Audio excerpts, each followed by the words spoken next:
Hello King or Queen, thank you for watching this video and thank you for being here. This video will be about fasting. I just finished a 36-hour fast, right? If you don't know what fasting means, basically it's not eating, right, for a period of time, right? So you can actually fast for, 1, 2, 3 days, you can even fast for a week. I personally decided to do 24 hours. But then when I got to the 24-hour mark, I decided I'll do 36. So that's that. So essentially what the science of fasting is and why you should even do it or consider it is it works kind of like this, right? If you have excess fat, right? If you have a high body fat percentage, fasting might be for you.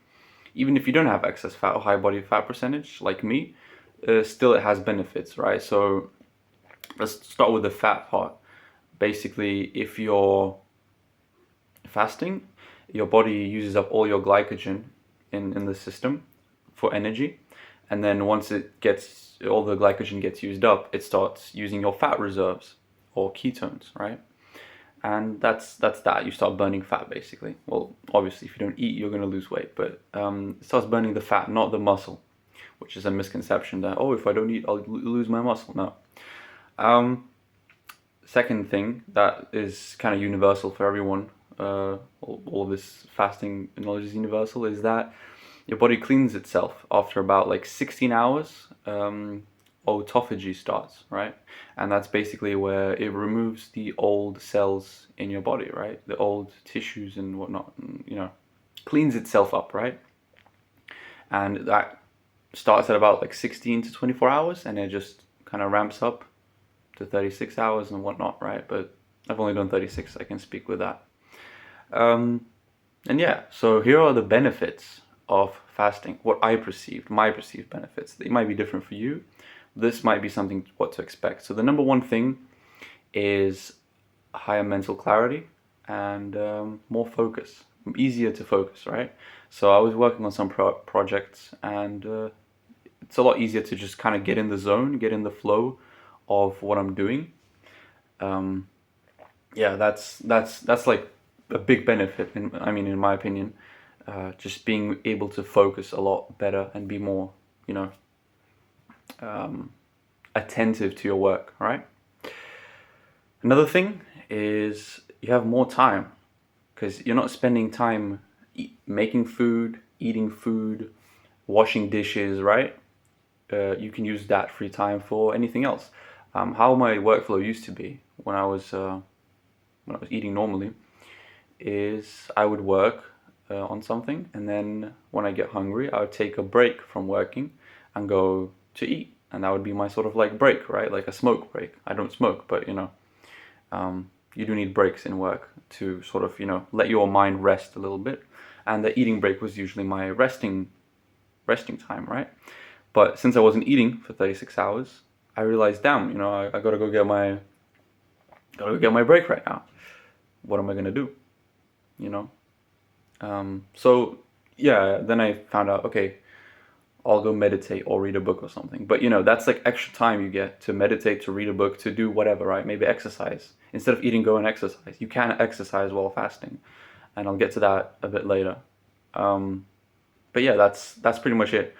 Another, I guess, sort of perceived benefit is, when you eat, you get like a spike in energy, and then it goes down because of like different processes like digestion. You start digesting that, uses up energy, or your blood sugar level fluctuates, right? So this energy fluctuation, where your energy goes up, goes down, goes up, goes down, like a few times a day, when you're eating normally, this doesn't happen when you're fasting. At first, it kind of still fluctuates a little bit, and then you kind of get to this like plateau or flatline or whatever, and yeah, you just stay on like the same energy level. Like hour 1 is the same as hour number 8. So that's kind of great, I guess. No more inconsistent energy levels. They're just kind of baseline. Excuse me. Bless me. Right. Now what I mean baseline, when I say baseline, I don't mean like they're low energy. You actually do have energy to do things. You can work a physical job, right? You can do some mental work. Yeah, it doesn't really, like you'd think when you start fasting. That's what I was thinking. When I start fasting, I'm gonna be like a zombie. Like I can't do anything. Can only just lay in bed and just like I'm sick. And in a sense, you do feel kind of, sick. Like if you were sick, you get like this association. But that's probably because when you are sick, your body naturally fasts. You naturally don't have appetite to eat. And you're just like drinking tea and whatnot, but you're not eating anything and you're not even hungry. Because, through fasting, your body cleans up. And when you're sick, you clean out the virus or the cold or the flu or whatever you might have, right? So that's just like the body's natural way of, getting better. You just start fasting. It stops releasing the hunger hormone, You stop feeling hungry and you just lay down. So these are like some of the associations but I wasn't sick, right? I didn't get sick. It didn't, mess up my immune system. If anything, I can't say, but the scientific evidence suggests that it does improve your immune system since you clean out all the old tissues and the cells and whatnot. Right. So the sort of, I guess, downsides or the challenges for me. Number one, obviously the hunger, right? Because you feel hungry, you're used to eating, and then you're like, boom, you stop eating. So what now? And you feel hungry, yeah, at first. But the hunger does go away at around the 20 to 24 hour mark. Like I started fasting at 10 p.m. was like my last meal, 10 p.m. in p.m. And then the next day at around like 7, 8, 9 to 10 p.m. So about, 21 to 24 hours. My hunger went down.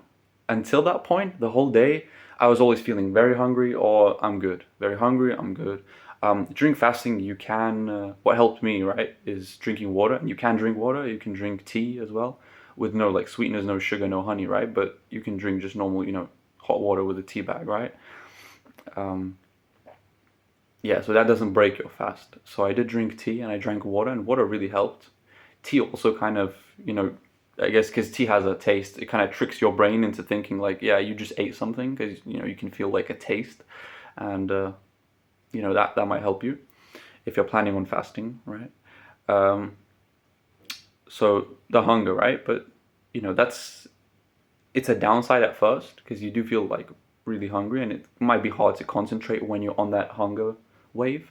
But then when it goes down, you can easily concentrate and a lot better than you would if you were just had like a full stomach, right? If you just ate. Less brain fog basically, if you know what brain fog is, right? Another thing, right? Cold hands and feet. So this, again, another symptom. I think it has like something to do with basically like your metabolism slowing down. So you get like the ends of your hands, like your fingers, they're like really cold, and your feet get cold. Of course, you can warm up, and I tried this. I went to have a warm shower. Usually I do cold showers, but I went to have a warm shower. I warmed up, and it was all right for like a few hours. Then again, not spiked, went down. Temperature dipped down, but that's when I went for a run. And again, I ran like 3 kilometers, a little bit more than that.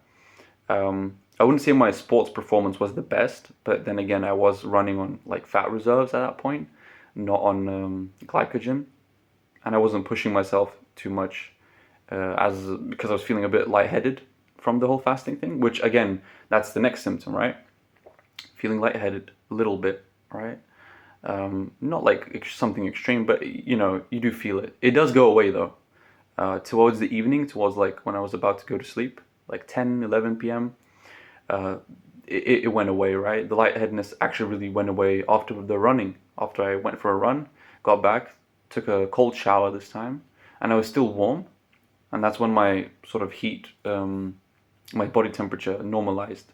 Like I wasn't getting this cold sensation in my hands and feet and in my whole body of like shivering and things. This was about like the 22 to 23 hour mark. So that balances out if you're experiencing that. And then, yeah, after I was back, my lightheadedness was gone. At first I felt lightheaded while running, but then kind of normalized after the cold shower, I don't know if it's because of the cold shower, maybe a warm shower would have done the same. Maybe it's because I just, like, my heart rate went down and I calmed down from the running. But yeah, and then the next morning, this morning, nearing the 36 hour mark, I felt like no hunger practically, you know. I mean, I felt like, you know, I haven't eaten, but it's not like this paining sensation of like, damn, you gotta go eat. It's just like, okay, well, I haven't eaten, but I'm okay with that, you know. Kind of your body just accepts, okay, we're not eating, that's it. So I already accepted that before going to sleep, but when I woke up, it's even more like that, right? My temperature is normalized in the morning as well. Like throughout the night, I was okay, didn't get cold, and the lightheadedness in the morning, it's like it wasn't even there, right? So these things, they do balance out. At first, you might, you know, experience them, and they might kind of, you know, you might think, damn, am I okay? Am I sick? Am I dying? But it does go away. Just remember that it goes away. And yeah, that's pretty much my experience in fasting. Thank you for watching. I'd highly recommend you try fasting.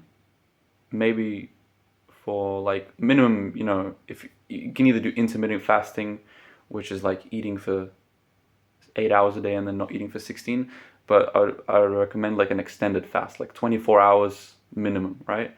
And then do 24 hours and see how you feel. Maybe you can do 36, maybe you can do 48, right? I honestly would have thought about continuing to do it till 48 hours or maybe even 72 hours. But I thought, okay, well, it's enough for today, right? I said I was going to do 24, I already did 36. Okay, let's stop. And I definitely do plan on doing a longer fast in the future. So I would recommend you try it as well. Your body cleans out, right? You get mental clarity. A tip for anyone wanting to try this: have some things planned to do. I had a whole like to-do list of things that I was putting off, and I did practically all of them. You know, and then I kind of ran out of time. One of them I didn't even start, but you know, I did a lot of things like that through that fasting period. And you can be very, very productive during that period. So it's not gonna like affect your work life or anything. You know, it's just that like physical sensations in your body might be annoying at first, but then again you get used to it. So yeah, thank you for watching. If you found it helpful, great, leave a like. If you have any comments or like any questions, just, you know, write in the comments. I might even make a video about it, right? And yeah, take care.